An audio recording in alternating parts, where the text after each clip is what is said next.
Abonnez-vous à MKBZ officiel pour être informé chaque jour en République démocratique du Congo. Bisso, Tozali wana pona confirmer bino, lobby on n'a pas tourné, vous avez raté nos deux numéros, mais au moins vous avez suivi un débat que nous avons fait ensemble avec Claude Molicho Kayembe dans un débat animé par Jacques Kalonji et Diko. Beaucoup d'occupations, mais vous informez et comment devoir Nabiso, tout signer un contrat Nabino, c'est un contrat de vérité dans un pays où le fake news est allé dominer. MKBZ officiel devient votre chaîne référence. Merci à nos partenaires Nabiso, nous sommes bien nous sommes vous allez ko soutenir biso. Je vous avais dit que même vos PIB, Makambonayo et Belé Olingele qui ça. Tous au espace et d'ailleurs pour parler Nabatu et Belé, vous allez constater que dans nos émissions beaucoup d'endroits mwanda buyaba publicité ezoleka olingenda kunayo hôtel restaurant dossier nayo mukumukile yeba yango. Tu peux nous contacter par ces numéros et biso tokozala wana pour rendre service parce que la chaîne Nabiso c'est la voix des sans voix. Continuez toujours à vous abonner massivement. Merci. Continuez à partager le maximum, vous liker, vous commenter parce que biso tokolembate ko servir bino tokolobela au moins 3 dossiers. Les lots dossier il y a liboso tokoloba dossier François Beya oyo bato bazali ko comprendre sens nangote alors qu'il y a des choses oyo sengeli et salima Simaya Kobima et Georges Kapiamba tozoyoka lisusu bazolobaki bazolanda un proche il y a François Beya oyo apparemment il y a beaucoup de dossiers mais biso tokoki vraiment ko tikate ce qui mensonge ezali tokoya koyebisa bino ndeko wana azali ya mwasi na kopesa bino kombo na ye tout au long ya émission yo boyeba rebondissement makambo ezoleka na Assemblée nationale lobby bolazalaki ouverture la session ya mars tomoni que ce soit dans l'Assemblée nationale tomoni yango même na Sénat où nous avons vu que le président et le Sénat azalaki à la hauteur na moyen d'ouverture vraiment asengi que le gouvernement Nabiso basala par tous les moyens batala lokola économie Nabiso et bali quand même koposa na malembe mais basala na bakamino se poete ba maximiser ba recette afin que budget oyo bango balobaki et bana kokoka mais surtout batu lukwebo atie accent na mayematali social ya peuple à sein du gouvernement à s'appeler d'avantage et d'ailleurs tout le monde qui premier ministre azalaki wana na batu nyonso bazalaki atiaki pe accent la sécurité ya mboka na biso. Lui en tant que quelqu'un à dialogue il a voulu que makambo etambola convenablement. Il a salué les prouesses du président de la République, Félix Antoine Tshisekedi Tshilombo, Oyo, Azali vraiment pour soutenir le candidat en 2023 sans condition, mais aussi ce que j'ai aimé, c'est quand même que Babondi sa corruption, Balandela, Makambo, Nyonso, malgré ça, à niveau de l'Assemblée nationale, tout le monde citoyen Bosso Lobby qui est allé, c'est sûr, il y a tous les enjeux. Mais aussi Nangambo Mususu Ados Ndombasi Abimi Pona Kolobape Likambo Oyo ya corruption avec l'Assemblée nationale et comme temple ya corruption Namaye Oyo ye à lobby Bokolanda Yango Matata Mponyo azali ko surgir le soso na rentrée Oyo Ponaye Mayema koleka na Sénat ezali inadmissible alors que Azobosa na Makambo ebele. Voilà quand même mon tir il y a élément sur le Nabino Mokolo il y a le lot. Je vais vous demander si c'est pour la première fois que tu me regardes, partagez ce lien s'il vous plaît, abonnez-vous. Pebenga bato mususu bakota en ligne ce qui nano ba quotité to banda na dossier il y a liboso il y a François Abeya. François Boyota Bakangaye, Boyebeke, service Nabiso, Bazanakatia Kolandela les Cambo au Dépré, mais malgré Makambo Zeli ko continuer, Bolanda ki Nikololeka ki awa Georges Kapiamba Abima qui pona kolobake non, Maye Bakangeli François Beya Izali anormal, Bakoki ko Misaye Nakachote, Soki vraiment Hervé Mbelubiocha Oyazali patron ya Aner Amonique ça ne va pas malamu akamata dossier wana atteindre la juge naturel naye mais de l'autre côté toyoki ke ba service bazo ko continue ko sala musala na bango normalement mais pression nde ekomi koleka nde komoko ya mwasi kombo na ye Sonia Lukusa balobi ke azali conseillère ya François Beya alors toyoki bande ko mususu oyo ba salaki eloko moko babengi free François Beya balobi Sonia Lukusa oyo azali conseillère ya François Beya bazali kolukaye na ba service na biso ya ANER na communiquer na bango balobi azana sécurité abatami même place bana na ye bazotanga na kelas bazomona présence ya banja ya ANER bazozela baluka mutu moko oyo akoya kozwa soki mama na bango bakanga ye. Maintenant ce que je ne comprends pas bande konangai poto za la deux pieds sur terre ezali lolenge bato bazolinga ba mema dossier wana.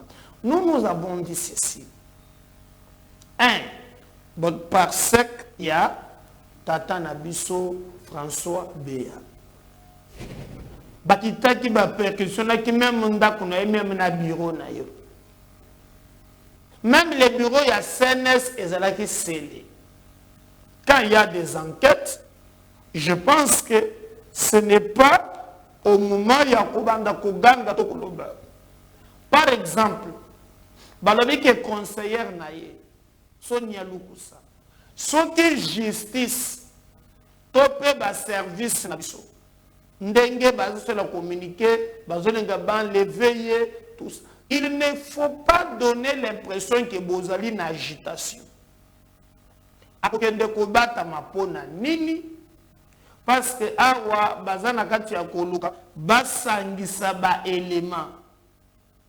Mais si seulement si et salike ndeko na biso ya mwasi Sonia Lukusa ayebi neye likambote ça ne sert à rien ya kobima na média koloba ke balingi ba enlever tout ça comme si balingi bo bangisa ba service na biso na musala na bango ezali kosala balobi Sonia Lukusa il y a des officiers mususu babakesami ezana batu kutu bazo sunga te piste wane yebana ezali baye oyo bazagi bapaya bakangami na likambo wana.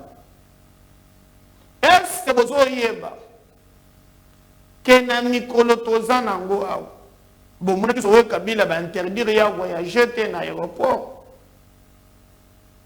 Vous avez appris ni lingele kana Afrique du Sud. Demandez bato bazo que non ni bandiko ko le kana Afrique du Sud. Et maintenant, quand vous voulez prendre discrédit, botango na ba service na biso. Moi, je demanderai Nandiko Sonia Lukusa de ne pas suivre ces sirènes. Mais il y a collaborer na ba service na biso. Tozo lokola na temps ya Kalev te o ezalaki soki bakangi na ANER akufandi so na libulu akonyataka yo na mutu. Maintenant bazali ko respecter droit ya défense ya mutu nyonso. Ina buzumuna makambo bele zoleka na mboka na biso mikolo soki bozana biso ya kubona ndembo ko comprendre quel est le jeu ya bato bazana ngo soki bozana miso ya kota ndembo ko comprendre. Donc biso tolobi ndeko na biso Sonia Lukusa ana droit na ye ya ko circuler ba service na biso bazana katu ya kolandela trace il ne s'agit pas likambo ya bana mike, mais likambo zelinge toucher même au fonctionnement ya mboka na biso.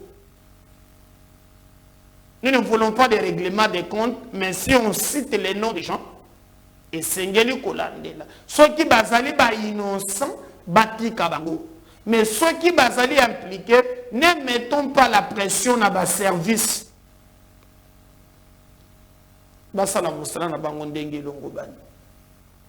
Donc ce que vous devez retenir, Ndeko Sonia Lukusa, avec conseillère, il y a François Béa, selon Bandeko, il y a Free François Béa, Sonia Lukusa, à l'insécurité, ali kobatama bazoluka ye boye na boye moto na moto akoye ba oya yebi.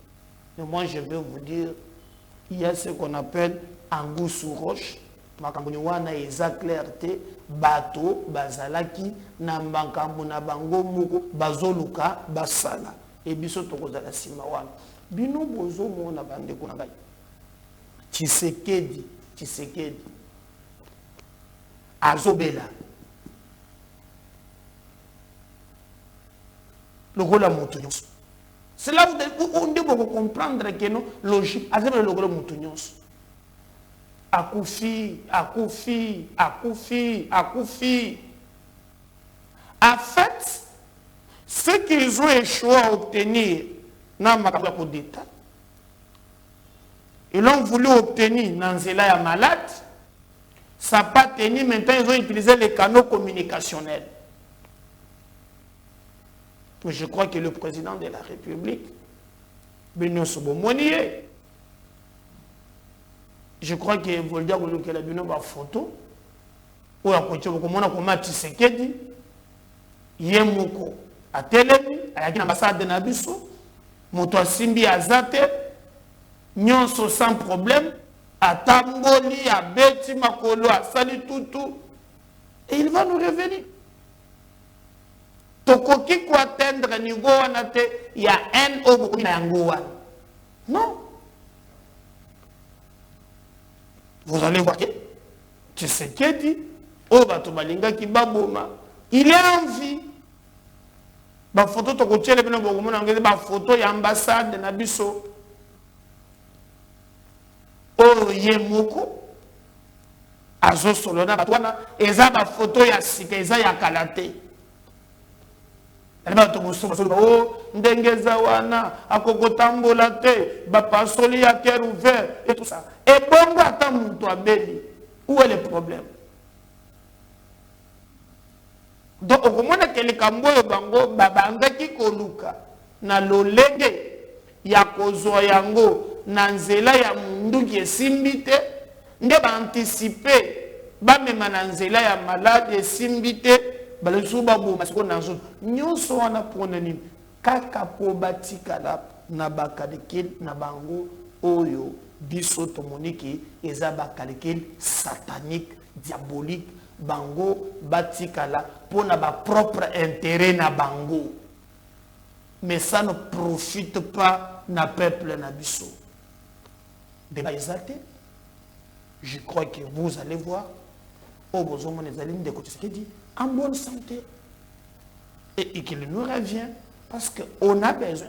Il y a comme on a que mboka na biso et que ndele boso et que tout le monde a pas bonyons bato bakomela kingai. Tshisekedi azali wana bozo mona ye sans problème no lenge nini azali kotambola. Je crois que même Zakari Bababaswe j'avais envoyé cette vidéo on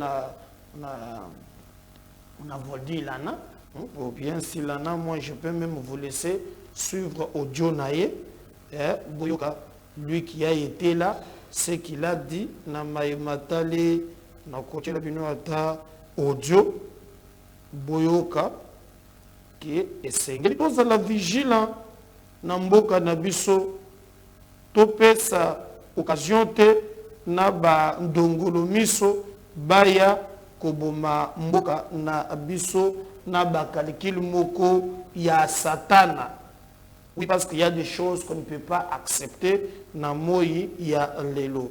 Alors moi je vous demanderai aussi de continuer à partager les émissions pour que la version PS. Alors je crois que c'est tellement à créer comme les alliés, comme on a fait ça sur place, mais nous allons retrouver ça n'a pas nini mususu ou ezali koya. Mais retenez que c'est qu'ils allaient en très bonne santé, nous autres, et puis ça y est, kokoso. Alors, vous allez comprendre que Makambozo, le cannabis, ils allaient vraiment anormal et que Tokoki pensa vraiment que l'ingate to continuer, vous allez toujours rouler Nabato Nyoso.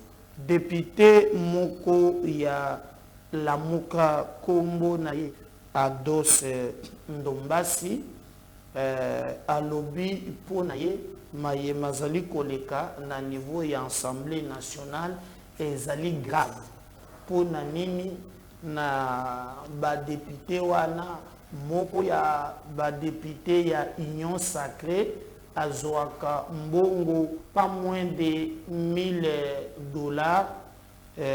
chaque mois. Alors biso ezali ko kamusa abiso et alobi ke mbongo wana ezali mbongo ya corruption.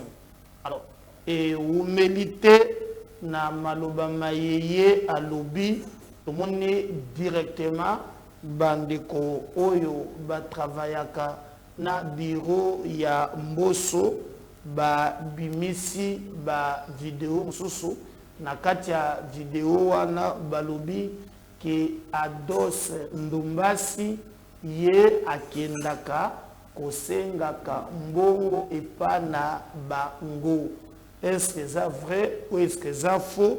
Pour mon compte qui na vidéo na zolo ba vie na yozaka vie nanga. Alors balobi les contraires balobi mayeo ya zali koloba et zali na sobasma ata mon côté topé fondement ya kolobela ya ngote. Au contraire balobi ke Mboso azali kosala musala na yendenge longobani. Mais ce qui m'a touché lobi bande konangai. Elingi koloba te ke ndenge ozali na kati ya Union Sacrée elingi koloba ke bolekisa bosoto nyonso même makambo ya iko fâché ezali vraiment anormal. Nous ne voulons pas un réseau ou bien un club d'amis na makambo musuto zomona ezokamisa biso. Vous imaginez bandeko ke tomoni par exemple lobby na session na niveau ya Assemblée nationale tomoni Willy Bakonga na premier plan bainisa biso kaza na Canada bainisa biso kabimaki na boloko azo mérité kabima na boloko ye sengeli ministre asalaki mbeba basispanda même na prison. Mais je ne comprends pas comment lobby alors que bainisa biso il y a des choses oh ils ont permettre à soutenir yango. Lorsqu'on parle makambo ya gratuité, na makambo ya détournement, ya biloko ya maison Victoire. Nous avons vu Willy Bakonga cité na biloko wana. Makambo ya baba, makambo ya boye, Gila Lingeti kutu. Mutu anketaki na biloko wana. À quelle prison? Baloye bakangela qui est ma monsieur excès de monnaie.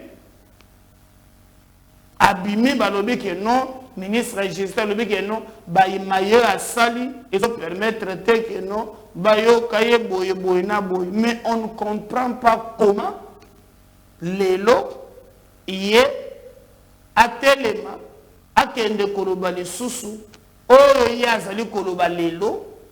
Et pessimiste sur ma passe. Na premier plan.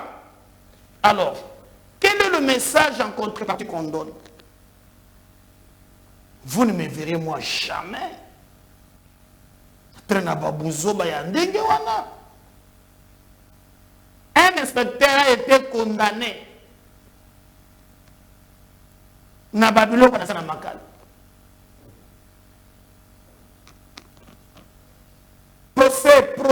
Procès, là. Je crois qu'on doit on doit quand même être sérieux, certain dans le cannabis. Il était là en premier plan. Est-ce que vous pensez que le président de la République va voter baza père politique ou bien bazali population ou bien c'est que Tshisekedi a bandé qui bien à lutte contre la corruption son cheval de bataille. C'est inexplicable. Mon tango contre formule il y a pour justifier que l'Ikambouana a zappé. Willy Bakonga premier plat. Et la session de Tomone Makambo et Belé, au niveau de l'Assemblée nationale, les députés sont divisés.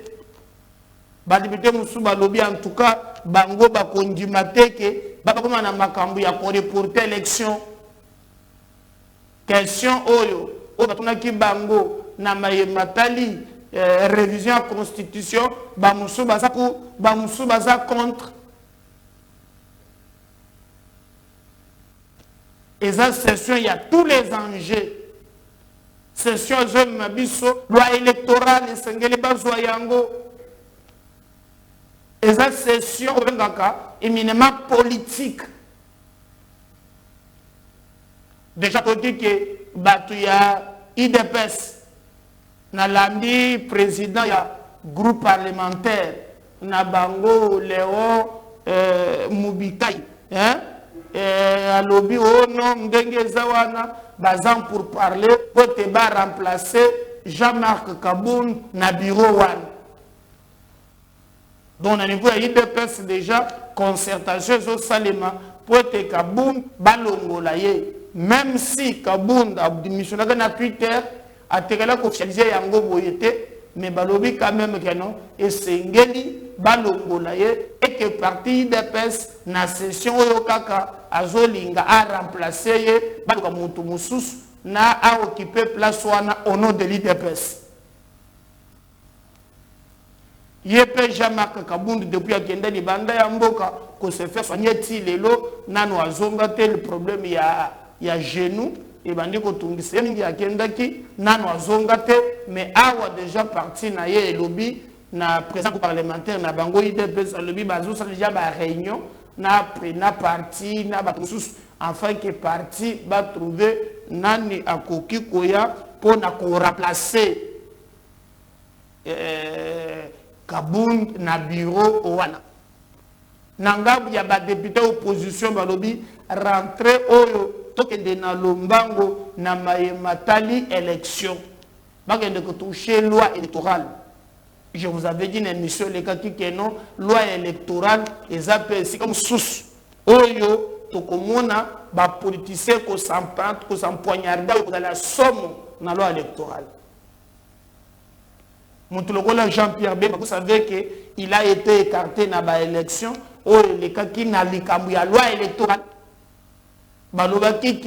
Quand on parle de subornation des témoins, et directement est égal à la corruption, c'est le Banyabirungu, Nabatumusu, Balobaki, Bemba, qui jamais cause à la candidat. Et puis Balongola, vous avez dit que tout le monde va la plupart, Amdor, Yabat, Tomoni Mosaïque fait cesser, va se prononcer pour accompagner Tshisekedi, sauf Jean-Pierre Bemba, Nakatumbi.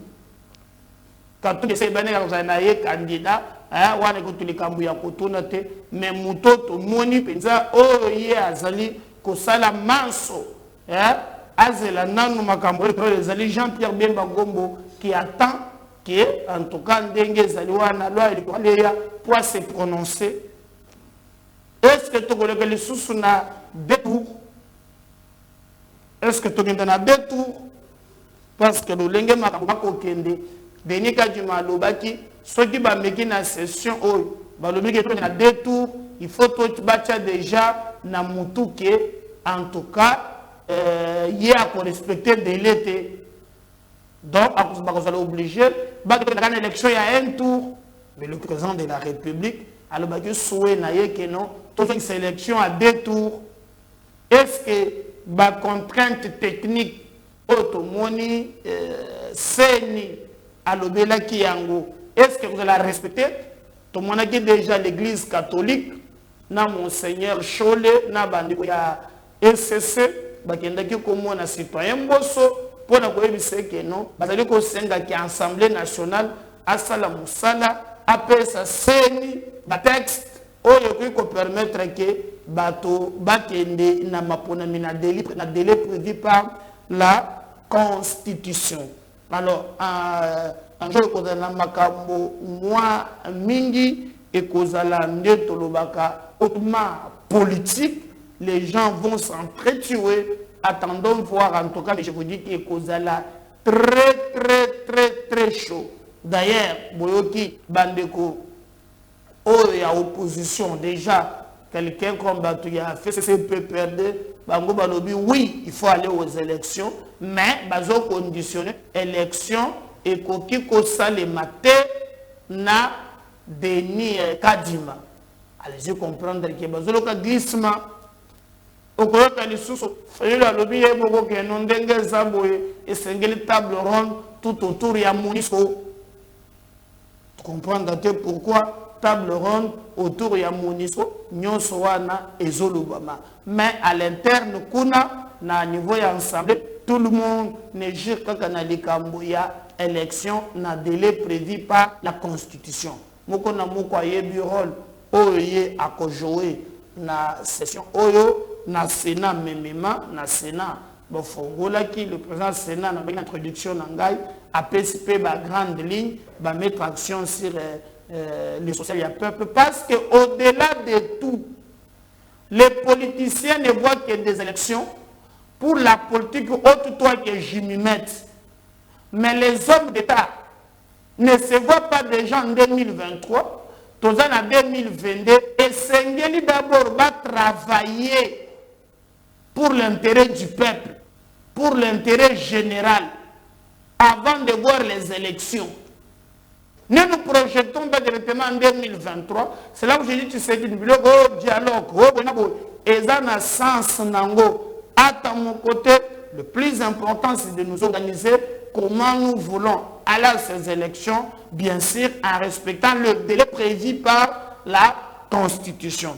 Donc, session Oyo, tout le monde a makambo belé, tout autour na yango, tout la vérité, mais biso en tout cas, MKB officiels, comptez sur nous, on peut rester toujours à côté de vous pour nous yebisa bino. Chaque jour qu'il y a la probabilité, il y a toujours possibilité, il y a quoi former bino, nous serons là en temps réel pour vous donner ces informations. Et d'ailleurs, par tous les moyens que tout ça l'a condensé, nos techniciens vont le faire. Il y a Coché Labino, Mena Bogolanda et Mbosso et Bahati Lukwebo. Tout ça l'a condensé pour être comme Labino, Bolanda, Bayenyonso, Bango, Lobaki, na ouverture, il y a session Oyo Ezali éminemment politique et nous travaillons sur cette proposition. Matata Mponyo a rebondir le sous-sous. Matata Mponyo a zokanisa ete bazo salaye banko ebele azo mona l'ombre ya Bahati Lukwebo partout. Je vois même dans les réseaux sociaux, il y a beaucoup de gens oyo ba telemi pote ba sala oyo bango bakoki kolinga baloba n'importe quoi. Alors je me pose la question et j'ai même déjà donné conseil na bandeko oyo bazali na matata Mponyo. Le problème judiciaire ne se règle pas na Twitter, ne se règle pas na ba page Facebook, ne se règle pas na média. Je crois que les Sabandeko Poboyo Kangai très bien. Alobi, Bahati, Boyena, Boy. Mais lorsque vous regardez, Matata Mponyo a deux dossiers. Premier dossier, c'est le dossier Yabukanga Lonzo. Oyo ba akite yete. Balobi juste que non coup, azali incompétent. Jusqu'à ce que Balo Kamuta Kusambisa, ça c'est de 1. De 2. En voulant dire que tous les incompétents ya kosambisa yo, nanu bakoti na fond ya dossier. Ça il faut retenir. Bakoti na mozindo ya dossier. Ya mibale. Asa na dossier mususu. Dès que tu problème ya liboso wana, Sénat za na problème na yete. Problème ya Bukangalo, Sénat protégé qui a battu qui n'a pas milité naé, il va sénateur va boyaki poursuite dans les cambois. Mais deuxième problème est bimi, c'est un problème de zaïrenisation. Au lieu ya kokenda kana media tongo pourquoi? Batu lukwe ba boyité et à découvrir ba humilité naé. Et puis yé matata lobi ke basi ba quitté mais eza makambo simple bandeko soki ba quitté yo na justice na lobi ke ba kutule kambote mais ba ko signifie yo ke non ton dossier a été classé sans suite suite ya likambo boye e ba ti asengi ya kaka lobi yelanga mukanda wana ya classement ya dossier sans suite automatiquement makambo se réglé. Parce que ça n'a pas séparation, il y a pouvoir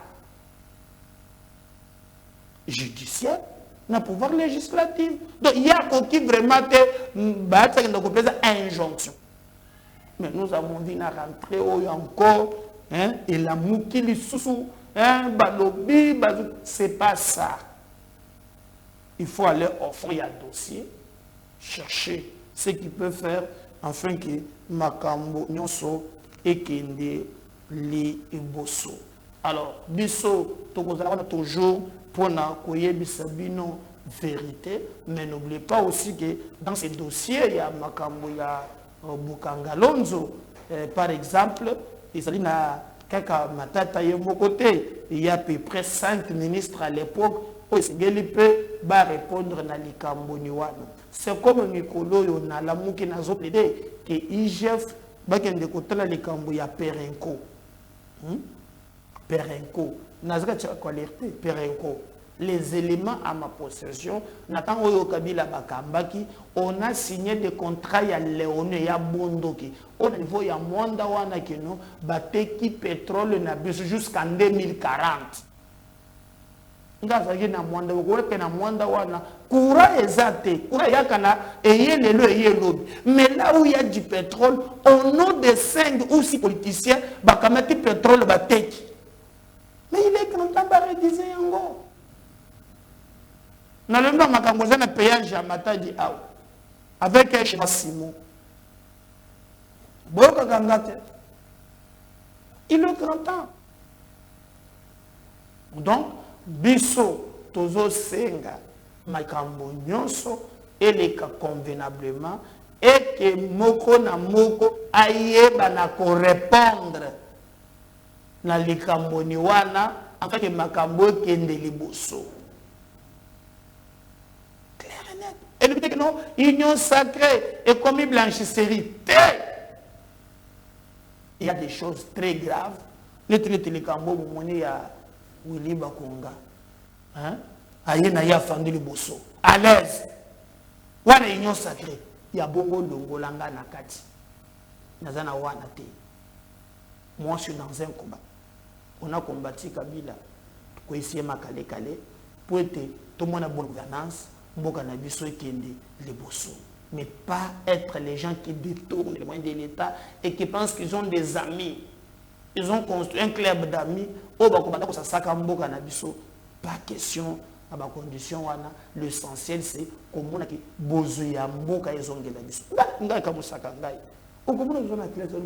Congo c'est un scandale géologique. Nous avons les diamants, nous avons le pétrole, nous avons les cuivres, nous avons les cobalt. Mais ceux qui ont un mboka ya batu bazana babiloko wana. Batu ba ko le tomso les pour 16 plus, batango na ba potopoto. À qui prophète ces richesses? C'est très grave. C'est 30 ou 40 personnes qui changent le luxe.